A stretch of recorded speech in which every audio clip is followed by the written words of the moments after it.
The dog didn't bark. He didn't growl.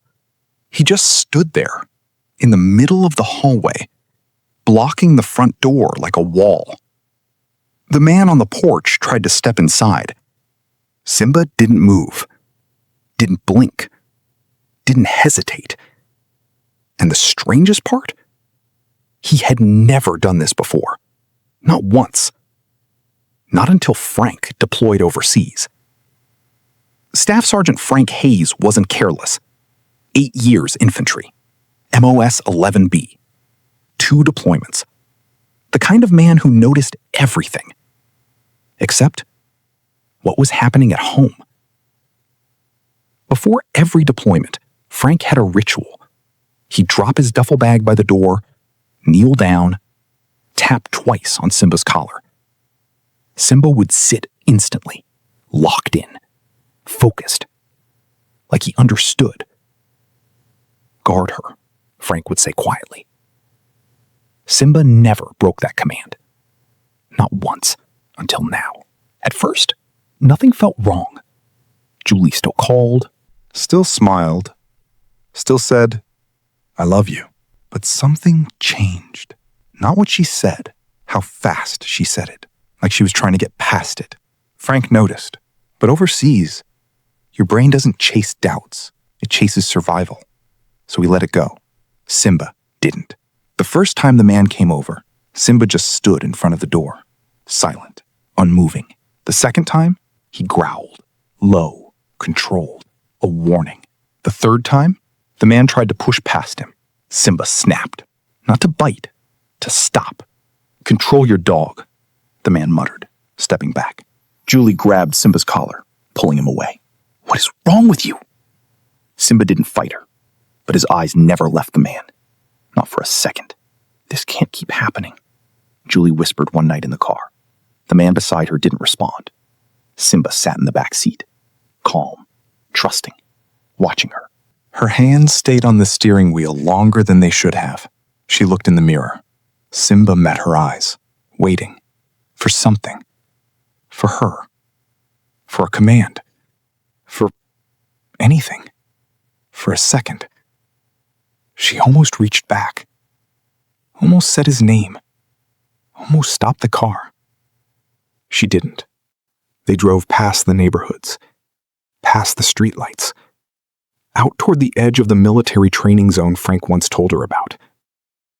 She stopped the car. Opened the door. Simba jumped out. He turned back immediately, waiting. She didn't kneel. Didn't speak. Didn't even look at him again. The door shut. The car drove away. And for the first time, Simba broke command. He didn't chase the car. He turned into the wind. Because he'd been here before. With Frank. Training days. Long runs. Dust. Engines. Metal. Memory. Faint. But there. And underneath it, Frank's scent. Old. Distant. But real. Simba started moving. Distant. But real. Simba started moving. Hours passed. Paws tore against dry ground. Thorns caught his fur. His breathing grew heavier. But he didn't stop. Every time the scent faded, he circled, found it again, moved forward. Not wandering. Tracking. Like he was trained to. Morning. A convoy rolled through the training zone. Engines low, formation tight. Inside the lead vehicle, Frank adjusted his headset. Maintain interval. Routine. Normal. Until... "Movement! 6 o'clock!" the gunner called out. Frank turned. A dog, running straight toward them. Not random, not scared. Focused. Frank leaned forward. Slow it down. The convoy reduced speed. The dog kept coming. Closer. Closer. Then stumbled. Hit the ground. Got back up. kept going. Frank's voice sharpened. "Halt the convoy!" Brakes slammed. Dust filled the air.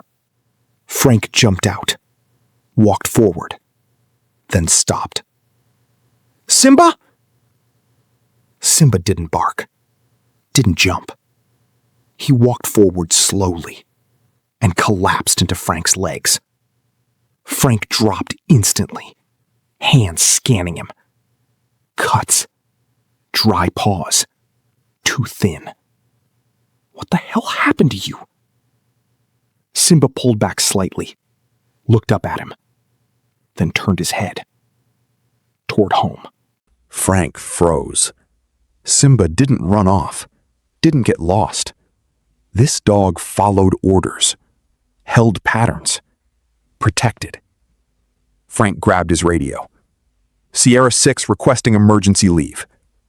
Pause. Reason? Frank looked at Simba. Something's wrong at home. The house looked the same. Too clean. Too quiet. Frank unlocked the door, stepped inside. Simba walked ahead, fast, purposeful, not exploring, not hesitating, straight to the bedroom. Stopped, sat, stared at the closet. Frank's jaw tightened. Slowly, he opened the bedroom door. The air felt wrong. Not his. Not theirs. Simba walked forward and scratched at the closet door. Once. Twice. Frank stepped closer, opened it, and froze. A man stood inside, breathing hard, trying not to move. For a second, no one spoke. Behind him, Julie's voice cracked. "Frank! Wait! Please!" He didn't turn, didn't raise his voice, didn't move. Just stood there, like everything inside him had gone still. Footsteps rushed behind him. Then suddenly, a thud. Julie dropped to her knees. "Frank, I'm sorry. I swear I'm so sorry." Her voice broke completely now. "I didn't mean for it to go this far. I messed up. I messed everything up." Frank closed his eyes for a brief second. Not in anger. In acceptance. Julie reached for him, grabbing onto his arm, desperate.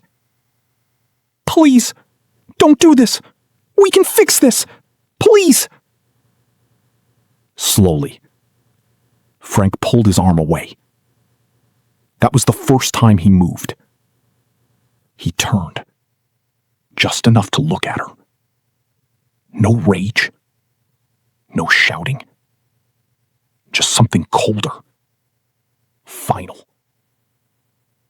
"Julie."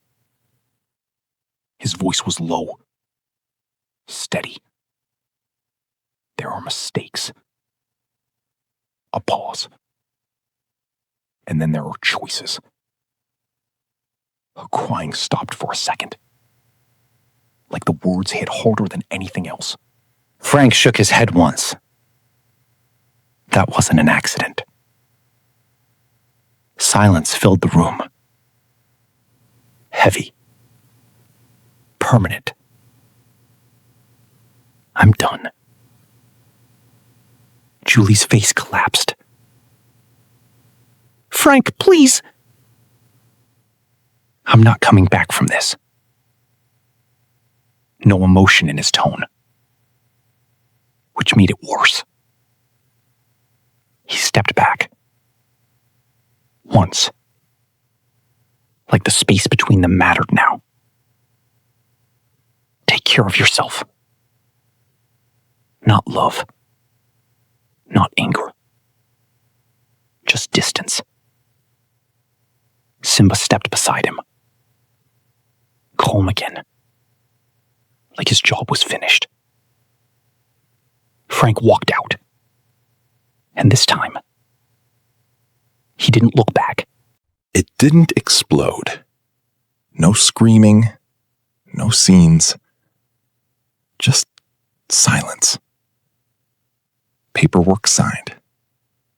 A life separated. Piece by piece. Frank transferred. New city. New routine. Same dog. But not the same man. Some nights, Frank still woke up expecting things to be the same. They never were. But every time, Simba was there. Right where he was supposed to be. One evening, Frank sat on the steps outside his new place, Simba beside him. He clipped a new collar around Simba's neck. The tag caught the light. Frank and Simba. Nothing else. No past. No explanations. Just what remained. Because loyalty doesn't explain itself. It proves itself. When everything else falls apart. If this hit you, leave a like. Share it with someone who believes in real loyalty. And subscribe for stories that stay with you.